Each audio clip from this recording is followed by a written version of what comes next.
नमस्कार दोस्तों, स्वागत है आप लोगों का इस वीडियो में। दोस्तों, इस वीडियो में हम कक्षा 6 के पाठ 3 जिसका नाम है पूर्णांक को आरंभ करेंगे। इससे पूर्व हमने प्रथम पाठ व द्वितीय पाठ को पढ़ लिया है। प्रथम पाठ जिसका नाम प्राकृतिक संख्या, द्वितीय पाठ जिसका नाम पूर्ण संख्याएं था, उसके पूरे थ्योरी और क्वेश्चन को कर लिए हैं। तो अब हम पाठ 3 जिसका नाम पूर्णांक का अध्ययन करेंगे।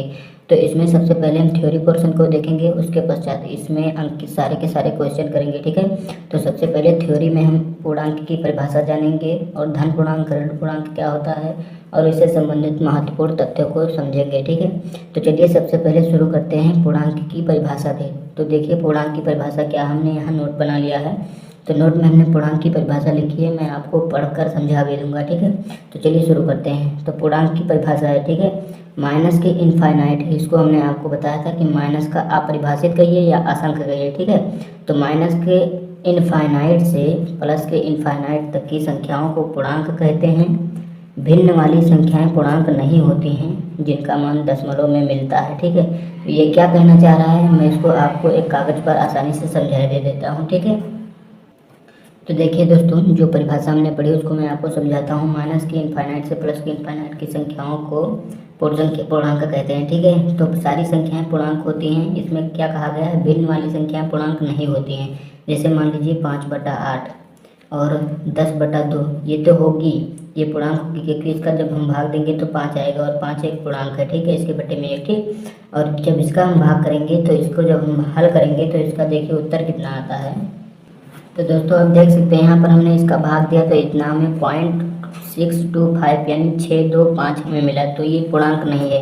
लेकिन हर भिन्न पूर्णांक नहीं, हर भिन्न ऐसा नहीं कि हर भिन्न पूर्णांक नहीं होता है, कुछ भिन्नें होती हैं जो पूर्णांक भी होती हैं। ठीक है, जैसे कि ये आप देख सकते हैं यहाँ 10/2 ये पूर्णांक होगा। ठीक है, लेकिन यहाँ पर 5/8 एक पूर्णांक नहीं है क्योंकि ये दशमलव में आ रहा है। यहाँ पर हमने लिखा है जिनका मान दशमलव में मिलता है। ठीक है, तो पहला पॉइंट आशा करता हूँ आप लोगों को समझ में आया होगा। तो चलिए दूसरे पॉइंट को देखते हैं। दूसरा पॉइंट है, प्रत्येक धन पूर्णांक की संगत एक ऋण पूर्णांक होता है और दोनों का योगफल 0 होता है। तो देखिए ये बिंदु क्या कहना चाहता है, मैं इसको भी आपको समझा देता हूँ। यहाँ पर देखिए ये कह रहा है कि संख्याओं में मान लीजिए हमने माना प्लस का 5, तो प्लस का 5 कह रहा है तो इसके संगत एक ऋण पूर्णांक भी होता है यानी -5, और जब इनको आप जोड़ेंगे तो इनका योगफल 0 होता है। ठीक है, +5 से -5 जब आप जोड़ देंगे तो 0 आ जाएगा। ठीक है, यही बात इसमें लिखा गया है। ठीक है, कोई भी संख्या आप ले सकते हैं, जैसे प्लस का 8 हमने ले लिया और यहाँ पर माइनस का 8 भी लेंगे। ठीक है, तो माइनस का 8 जब दोनों को जोड़ेंगे तो यहाँ पर 0 हो जाएगा। तो ये दूसरा पॉइंट कह रहा है कि इनका योगफल 0 होता है। ठीक है, तो चलिए तीसरे पॉइंट की ओर। तो तीसरा लिखा है हमने, शून्य का योगात्मक प्रतिलोम स्वयं शून्य ही है। ठीक है, जैसे शून्य का हम योगात्मक प्रतिलोम मतलब उसमें जोड़ो तो वही रह जाए। ठीक है, तो शून्य में यदि हम शून्य ही जोड़ेंगे तो शून्य ही रह जाएगा। ठीक है, तो यही बात ये लिखा है। ठीक है, चलिए चौथा पॉइंट देखते हैं। तो चौथे पॉइंट में हमने लिखा है, प्रत्येक धन पूर्णांक समस्त ऋण पूर्णांकों से बड़ा होता है। ठीक है, प्रत्येक धन पूर्णांक, मान लीजिए प्लस का 1 जो है माइनस वाली सभी संख्याओं से, -1, -2, माइनस के इनफाइनाइट सभी संख्याओं से बड़ा होता है। ठीक है, मान लीजिए माइनस का हमने यहाँ पर 12 मान लिया और प्लस का 1, तो हमें अगर यदि कह दिया जाए कि दोनों में कौन संख्या बड़ी है तो प्लस का 1 बड़ा है, माइनस का 12 छोटा है। इसको हम इस प्रकार समझ सकते हैं कि प्लस का 1 मतलब इसके पास 1 रुपये अपने कमाए हुए हैं और माइनस का 12 मतलब इसने 12 रुपये उधार लिए हैं। ठीक है, तो इसके कमाए हुए पैसे इसके पास 1 रुपये हैं और इसने 12 रुपये उधार ले लिया है। तो यानी ये 12 रुपये जो इसने उधार लिए हैं तो ये इससे गरीब होगा। ठीक है, तो गरीब यानी ये ऋणी होगा। तो ये ऋण है तो ये कम होगा और ये ज़्यादा होगा। तो धन वाली सारी संख्याएं बड़ी होती हैं ऋण वाली संख्याओं से। ठीक है, आशा करता हूँ आप ये भी समझ गए होंगे। तो चलिए अब आगे देखते हैं। आगे हमने क्या लिखा है, शून्य प्रत्येक धन पूर्णांक से छोटा होता है। ठीक है, शून्य जो होता है यहाँ पर आप देख सकते हैं, जो शून्य है प्रत्येक धन पूर्णांक से छोटा होता है, यानी प्लस का 1, प्लस का 2 और प्लस का 3, प्लस का 4 ... प्लस का अनंत। शून्य जो होता है इन सारी संख्याओं से छोटा होता है। ठीक है, लेकिन यहीं पर आप देख सकते हैं अगला पॉइंट, शून्य प्रत्येक ऋण पूर्णांक से बड़ा होता है। ठीक है, यहाँ आप देख सकते हैं शून्य जो होता है -1, -2 और -3, माइनस के अनंत से शून्य बड़ा होता है। ठीक है, आशा करता हूँ आपको ये दोनों पॉइंट समझ में आ गए होंगे। अब आप आगे देख सकते हैं, आगे हमने लिखा है, बड़े पूर्णांकों का योगफल योगात्मक प्रतिलोम छोटे पूर्णांकों के योगात्मक प्रतिलोम से छोटा होता है। जैसे यहाँ पर हमने उदाहरण लिख लिया है कि 5 जो है बड़ा होता है 3 से, लेकिन -5 जो है ये छोटा होता है -3 से, ठीक है। यही बात हम यहाँ पर आप समझ सकते हैं कि देखिए यहाँ पर यदि प्लस में 5 है तो ये 3 से बड़ा होगा, लेकिन ये दोनों के सामने यदि ऋण लगा दिया जाए तो -5 जो है वो छोटा हो जाएगा -3 से, ठीक है। आशा करता हूँ आप ये भी समझ गए होंगे। तो देखिए अगला नोट हमने क्या लिखा है। अगला नोट है समान चिन्हों के दो पूर्णांकों की योगफल के लिए जोड़ी जाने वाली संख्याओं का निरपेक्ष मानों के योगफल के पूर्व वही चिन्ह लगाते हैं जो जोड़े जाने वाले पूर्णांकों का है, ठीक है। मान लीजिए यहाँ पर कह रहा समान चिन्हों के दो पूर्णांकों का योगफल, मान लीजिए हमने प्लस का 5 और प्लस का 5 दोनों पूर्णांक है, इन्हें हमें जोड़ना है। तो इनको जब हम जोड़ेंगे तो 10 आ जाएगा। तो ये कह रहा है यही चिन्ह आएगा जो इन दोनों के सामने चिन्ह था। तो 5 5 10 हो जाएगा और इसके सामने चिन्ह किसका आएगा, प्लस का ही। आप यहाँ पर माइनस का चिन्ह ले सकते हैं। मान लीजिए -8 और -8 हमें जोड़ना है, तो इन्हें हम जोड़ेंगे तो 8 8 16 हो जाएगा और इनके सामने चिन्ह कौन सा आएगा, माइनस का ही आएगा, क्योंकि यहाँ पर हमने थ्योरी में पढ़ाया जा रहा है, ठीक है। तो चलिए अब आगे देखते हैं। आगे हमने क्या लिखा है। आगे हमने लिखा है विपरीत चिन्हों वाले दो पूर्णांकों का योगफल पूर्णांकों के निरपेक्ष मानों का अंतर होता है तथा चिन्ह वही होता है जो परिणाम में बड़ी संख्या का होता है, ठीक है। ये क्या कह रहा है इसको भी मैं आपको आसानी से समझा देता हूँ, ठीक। देखिए यहाँ पर हमने माना 10, ठीक है, प्लस का 10, और यहाँ पर हमने मान लिया माइनस का 8 हमने माना।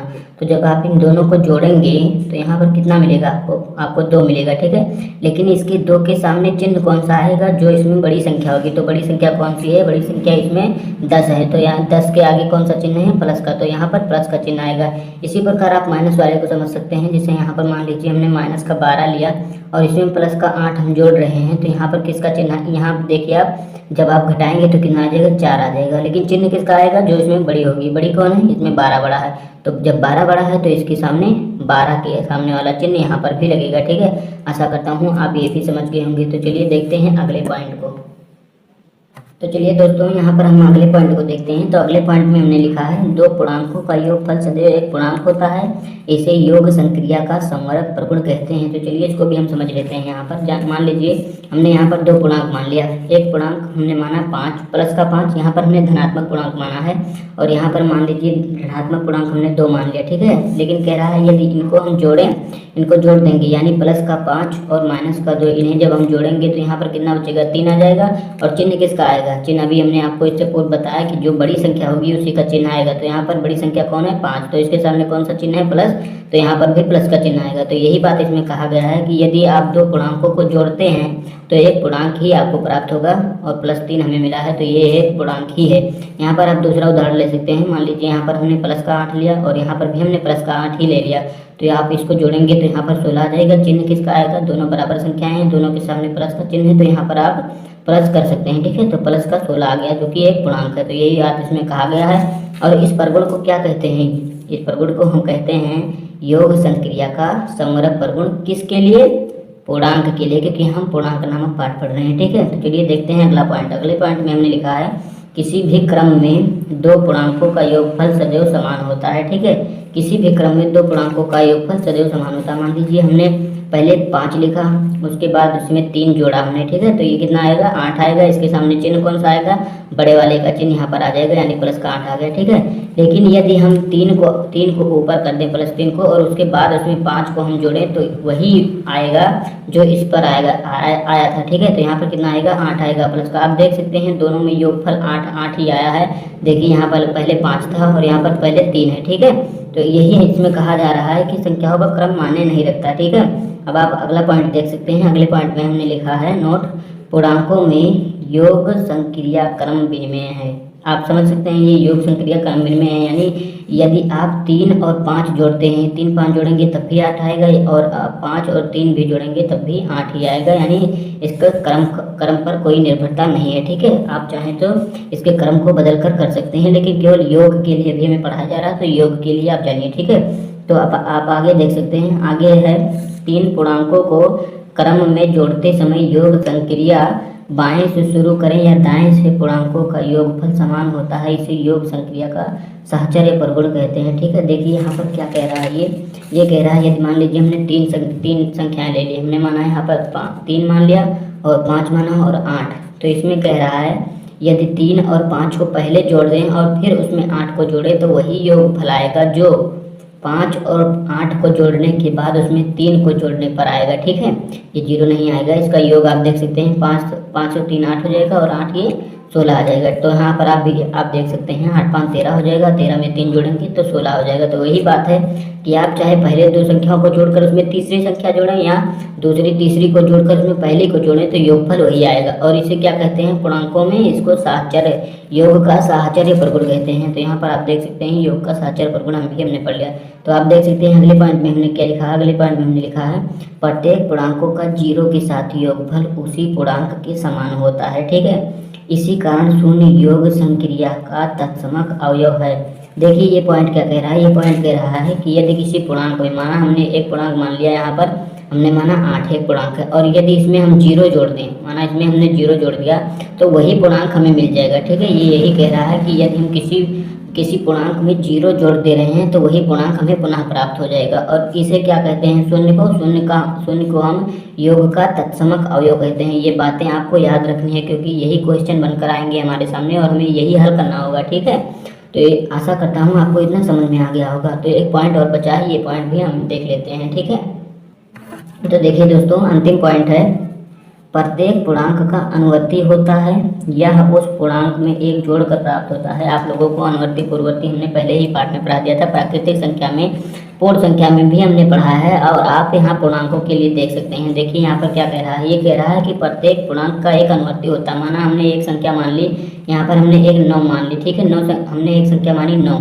इसका अनुवर्ती होता है। अनुवर्ती मतलब इसके आगे वाली संख्या, इसमें एक जोड़कर प्राप्त की जाएगी। यहाँ पर हमने इसमें भी लिखा है यह उस पूर्णांक में एक जोड़कर प्राप्त होता है। ठीक है, इसमें एक यदि हम जोड़ेंगे तो ये 10 आ जाएगा। ठीक है, तो प्रत्येक पूर्णांक का एक अनुवर्ती होता है, तो एक जो प्राप्त होता है वो भी एक पूर्णांक ही होता है। ठीक है, तो 9 में यदि हमने एक जोड़ा यानी 9 की अनुवर्ती हमने लिखी तो 10 आया, तो 10 भी एक पूर्णांक है, 9 भी एक पूर्णांक है और एक भी यहाँ एक पूर्णांक ही है। अनुवर्ती कैसे प्राप्त करते हैं ये बात आपको पता है। पूर्ववर्ती कैसे प्राप्त करते हैं, आप देखिए पूर्ववर्ती भी प्राप्त कर सकते हैं। मान लीजिए यहाँ पर आपने 9 माना और इसकी पूर्ववर्ती आपको ज्ञात करनी है, करेंगे इसमें से घटा लेंगे तो कितना आ जाएगा 8। 9 की पूर्ववर्ती कितनी हो जाएगी 8। ये हम पूर्णांक के लिए पढ़ रहे हैं। ठीक है, तो चलिए बची हुई थ्योरी को हम अगले वीडियो में देखेंगे। तब तक के लिए टेक केयर, खुश रहिए, मस्त रहिए, पढ़ाई करते रहिए। धन्यवाद।